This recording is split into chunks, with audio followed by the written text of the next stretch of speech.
Pagtatayo ng China sa Scarborough Shoal o Baho de Masinloc, ituturing ng Pilipinas na red line o sukdulan na maaari nating palagan.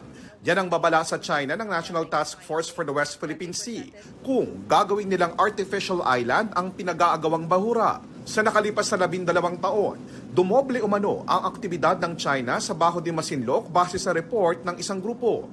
Pipigilan nila ito sa diplomasya at mapayapang paraan, lalo't malinaw na nasa loob ng exclusive economic zone ng Pilipinas ang Baho de Masinloc. Inflation o bilis ng pagmahal ng mga produkto at serbisyo sa bansa bumagal noong Abril. 1.4% ang naitalang inflation rate. Paliwanag ng Philippine Statistics Authority, may ambag ang mabagal na pagmahal ng bigas at mabilis na pagmura ng petrolyo. Pero sa Metro Manila, 2.4% ang naitalang inflation rate.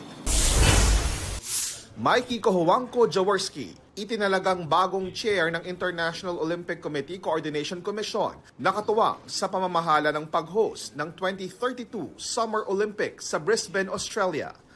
Si Jaworski na dating equestrian athlete ay miyembro ng IOC Executive Board mula pa noong 2020.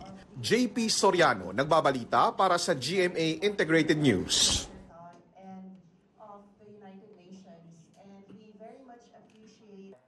Huwag magpahuli sa mga balitang dapat niyong malaman.